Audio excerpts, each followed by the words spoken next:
Bienvenidos. El hexagrama que nos ocupa hoy, el número 6, el conflicto, el pleito, está situado, siempre es conveniente tener en cuenta el orden secuencial, así como el nuclear, que nos van a dar elementos que describen características de la situación en que se halla el consultante en relación a aquello que pregunta. Como decía, se halla secuencialmente situado entre el hexagrama de la espera, número 5, aquel en el que después de haber preparado los bártulos, estamos en espera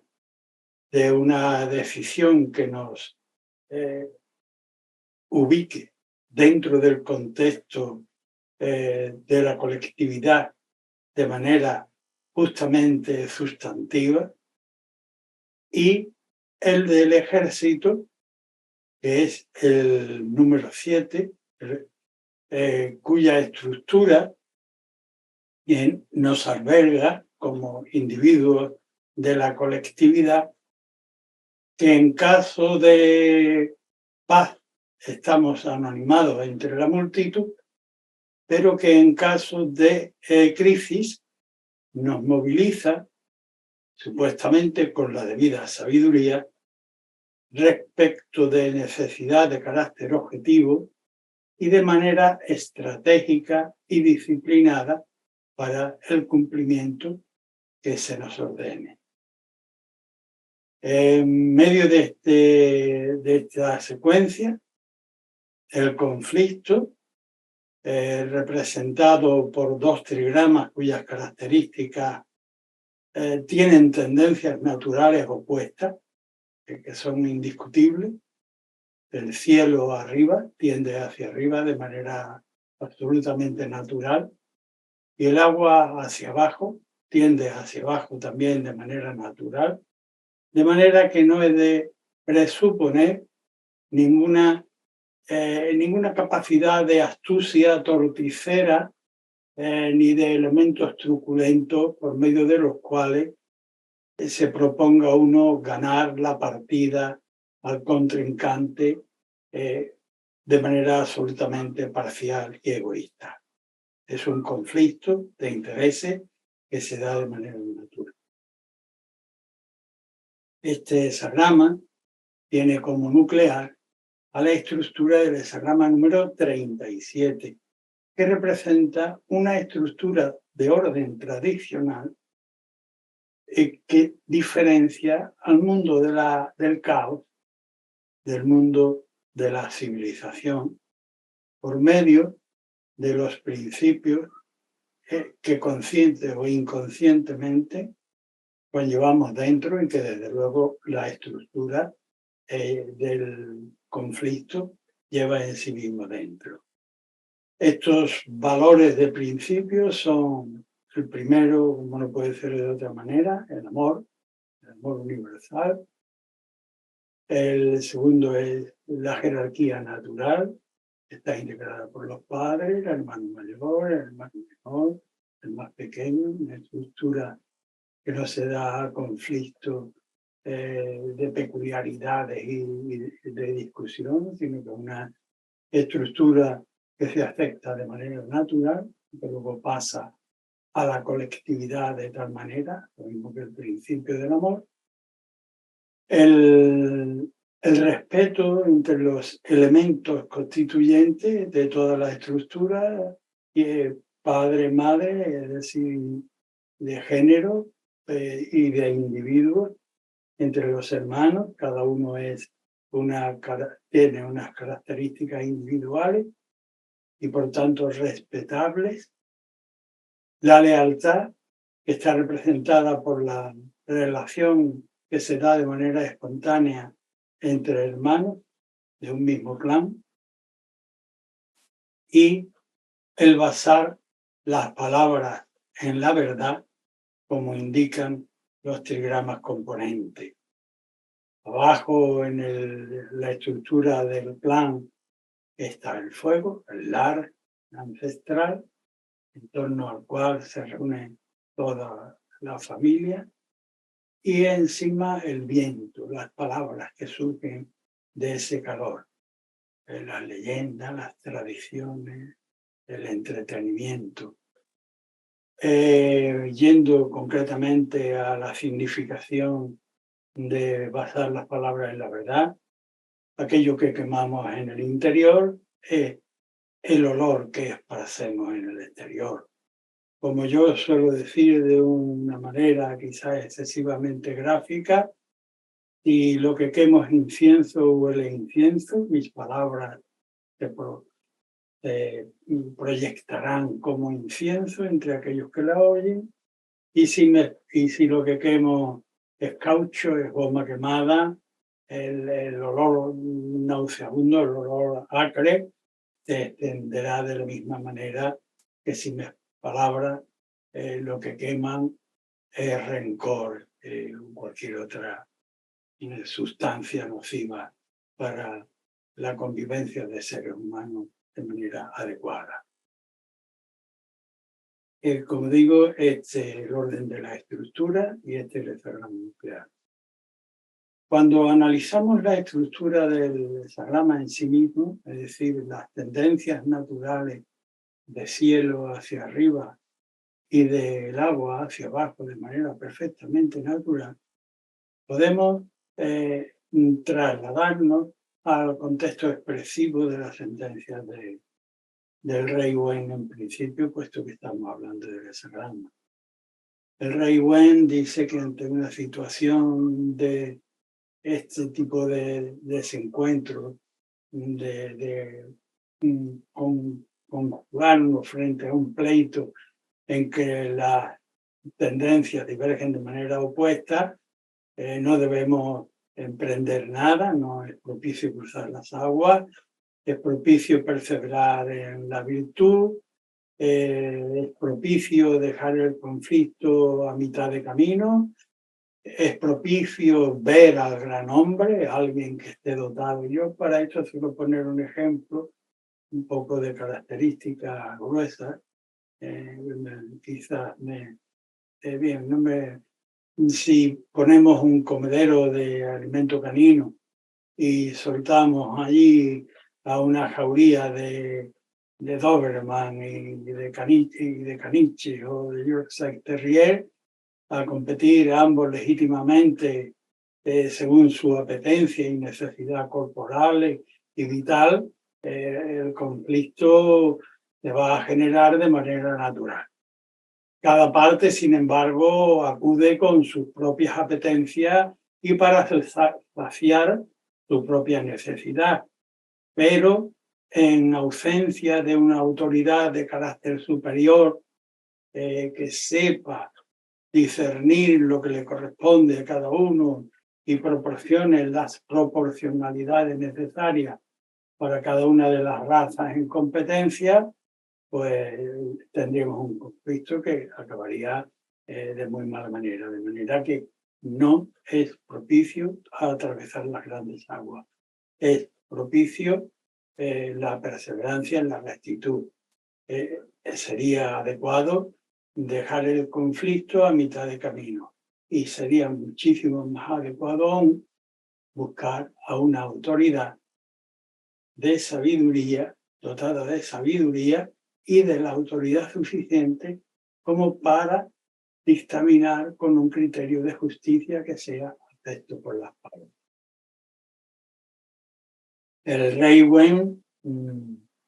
expresa en la sentencia que extrae de las imágenes que así el noble, antes de cualquier emprendimiento de negocio, reflexiona debidamente sobre los comienzos. Sobre estas directrices enunciadas, el consultante debe tomar su propia actitud frente a aquello respecto de lo cual acaba de consultar. En ocasión en que obtenemos el mismo arquetipo, el conflicto, pero con una mutación en la primera línea, estamos en el principio estructuralmente, la sentencia oracular dice que sería conveniente que dejásemos ahora mismo el conflicto a la mitad. También habla desde lo trascendente, la linterna de los dioses alumbra desde lo trascendente para iluminar nuestro camino en el Tao y nos hace reflexionar y dice que conociendo la situación en la que nos encontramos, que aunque ello pueda suscitar comentarios y habladuría entre aquellos que nos conocen por los comentarios que hemos hecho en relación al conflicto respecto del cual estamos embargados en nuestro ánimo y que hemos llevado al oráculo, aunque suscitemos habladuría el hecho de, ay, ¿cómo hablaba tanto fulanito, menganita y tal y cual? Pero, y ahora lo abandona. Deberíamos tener la capacidad de saber dejar el conflicto en este momento y soportar las habladurías que son una cuestión de índole ínfima en relación a la inconveniencia de continuar hacia adelante con un conflicto que no iba a llegar a buen término.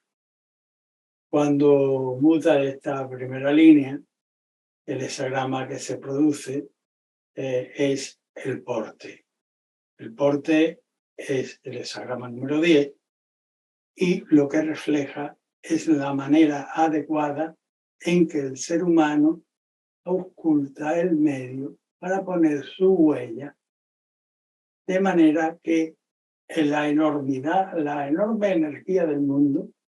representada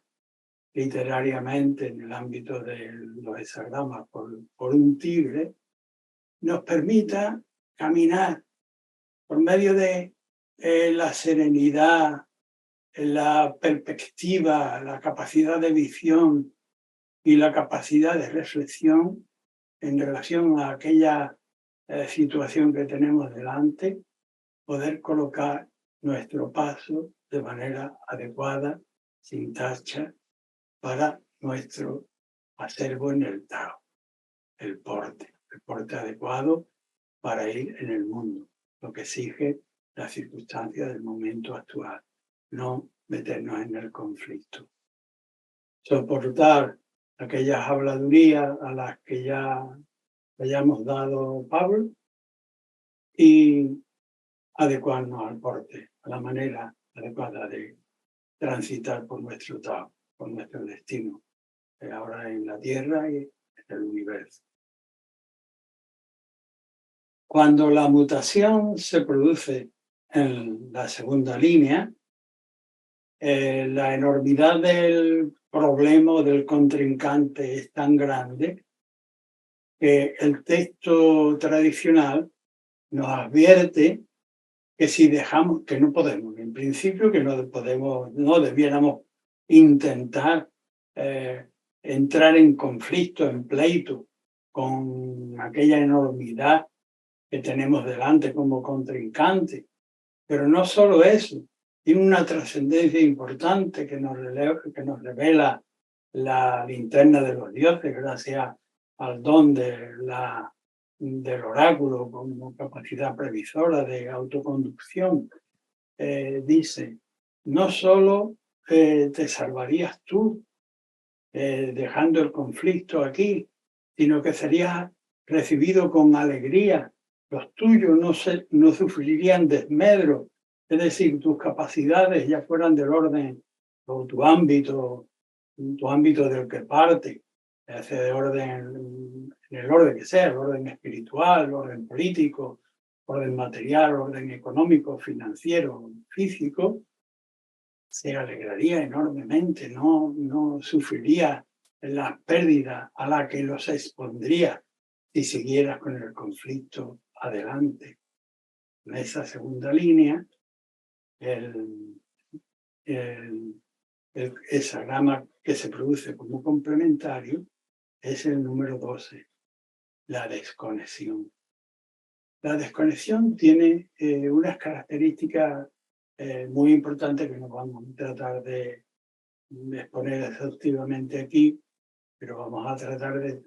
retrotraer los valores prismáticos para ilustrar la conveniencia de en qué sentido la desconexión nos resulta útil. Pues nos resulta útil, palabra no excesivamente conveniente, es adecuada, es idónea, es lo pertinente, lo justo, que nos retiremos a nuestro valer interior cuando en el medio lo que asciende es la vulgaridad. El hexagrama complementario está invadido parcialmente hasta la mitad por los elementos de vulgaridad, de manera que el noble, antes que colaborar con el vulgar y poder obtener algún miserable rédito,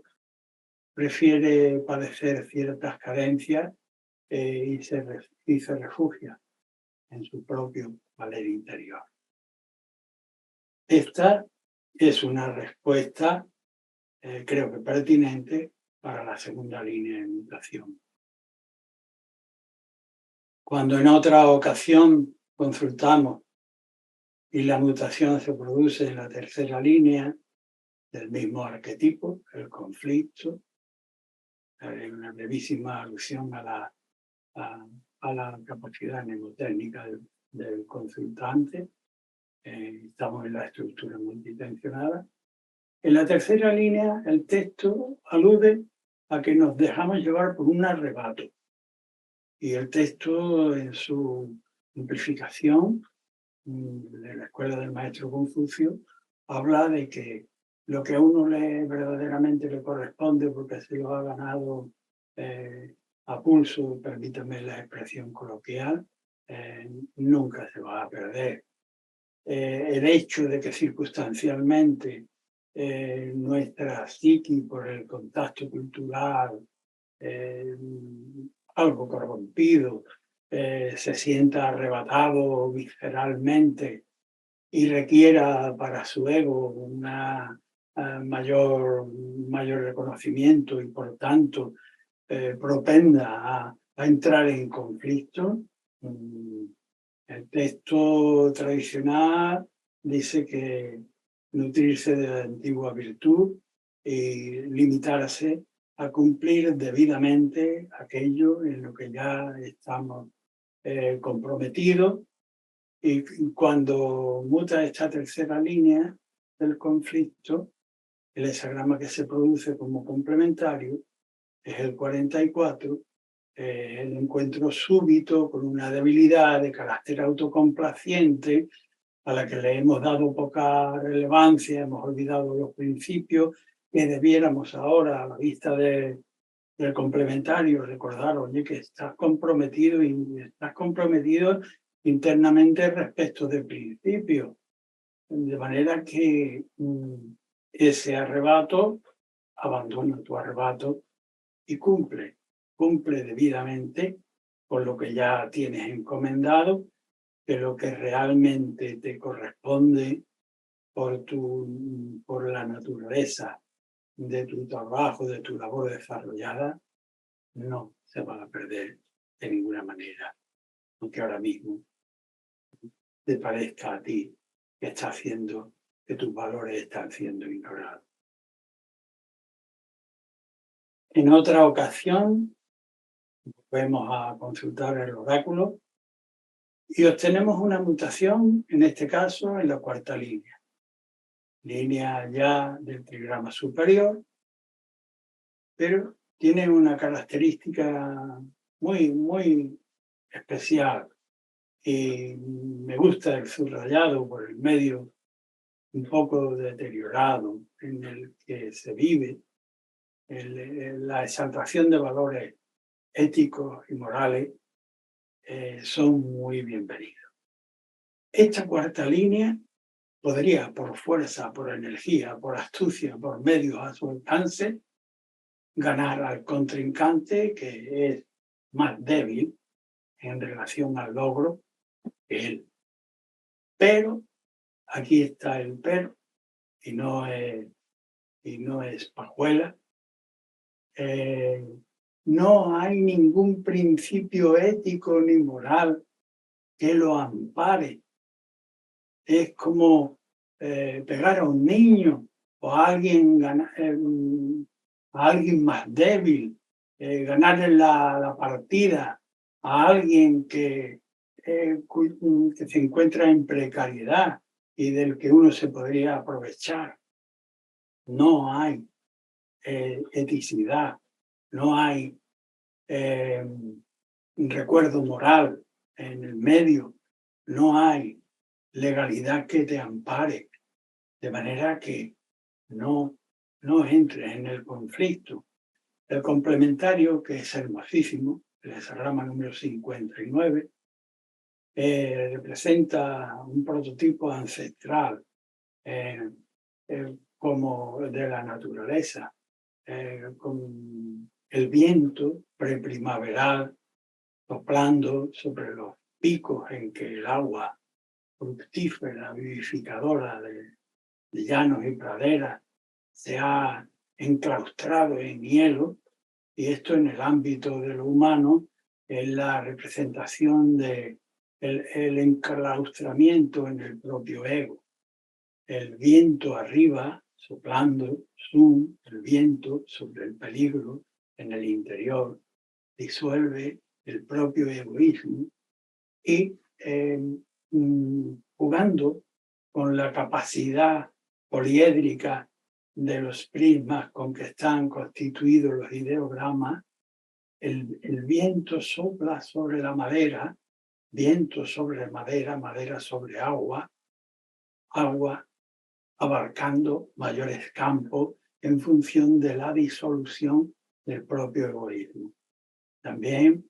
el arquetipo del 59 es la extensión de los propios principios, aunque los individuos se trasladan, el hilo conductor es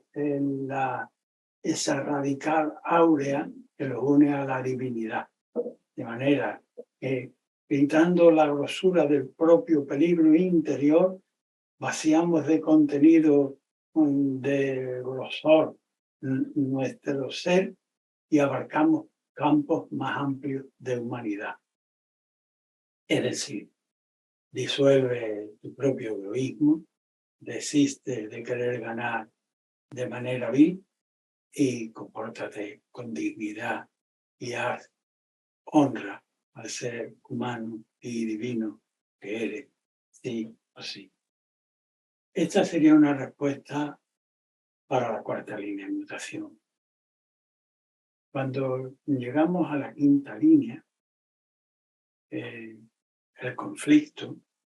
estamos hablando de un conflicto. Es propicio dejar en mano de esta, es decir, en relación a la consulta que acabamos de hacer, acabamos de encontrar la vía tal, en principio la hemos llevado a consulta, pero el oráculo nos está confirmando que esta vía es la adecuada, donde debemos poner el conflicto en manos del abogado, del procurador, del juez capacitado para que pueda llevar a cabo, cuando muta esta línea, nos lleva al hexagrama número 64, antes de la consumación, cuyo arquetipo literario está representado por la figura de un zorro que está viendo una corriente de agua helada. En la otra ribera está el alimento, pero su astucia y su sabiduría no le permiten abalanzarse locuazmente, porque todavía queda un trayecto que hay que ocultar con vista larga y con paso cautelar, como es el caso de la instrucción de cualquier proceso judicial. Hemos encontrado la vía, o la persona, o la entidad en la cual depositar nuestra confianza para que lleve nuestro pleito con vista larga, paso cautelar a su feliz consumación. Esta es una posible respuesta para la quinta línea de mutación. Cuando la mutación, en cambio, la obtenemos en la sexta línea terminal, la expresión tradicional es que acaso lo que ganemos por la mañana, las 3 medallas que nos pongan por la mañana y de la que nos ufanemos durante el día, no sea arrancada con desdoro, con vergüenza, con deshonra a la tarde. De manera que medalla de pon y quita, no es pertinente ganar por la mañana lo que por la tarde vas a perder de diversos modos y con vergüenza propia. Cuando muta esta línea, el complementario que se produce es el hexagrama número 47, que dentro de la tradición de I Ching, de la tradición ancestral china, es uno de los 10 hexagramas que conforman la década, quiero recordar ahora mismo, 10, que conforman el carácter humano. Y este concretamente, el 47, que es cuya denominación es la opresión, la desrazón, y cuya visión ya es suficientemente ilustrativa, porque está representado por un lago cuyo fondo está cuarteado y el agua subsumida se ha ido debajo, el lago seco y cuarteado, imagen evidente de la opresión y de la desazón y el agotamiento. Sin embargo, en el ámbito de lo humano es la prueba del carácter, aquella en el que el propio individuo, el consultante, en relación a su propia consulta, pudiendo argumentar elementos racionales, es decir, oye, pues yo estaría justificado de poder aceptar y probar. Pero la razón, siendo un elemento valiosísimo que debemos estrujarnos siempre en principio hasta el final, no es todo. Lo trascendente trasciende incluso a la propia capacidad de razón. Entonces, uno puede tener gran cantidad de valores o principios, pero eso no te priva de que pueda ser ignorado como en circunstancias dadas, como tantas criaturas de gran valor en uno y otro orden de la vida han sido ignoradas en determinadas circunstancias. Tiene algo que decir y no eres creído. Sin embargo, este hexagrama, el aspecto positivo es que en función de que pudiendo uno asimilar que a fin de cuentas uno no es más que uno entre los 7.000 y pico, 7.000 millones de personas que probamos el mundo y te ha tocado en suerte un destino determinado en el que no vas a gozar de determinados elementos, que tú por tu fantasía y el contagio de la cultura en la que vives inmerso lo has proyectado de ese modo y te ves que ahora mismo, aunque tengas argumentos para poderlo defender racionalmente, no tienes por qué gozar de esa situación, pues quita, hay una aceptación de humildad que nunca viene de más y una aminoración del rencor que incluso nos libra de determinado tipo de enfermedades. Bien, con esto terminamos el hexagrama del conflicto.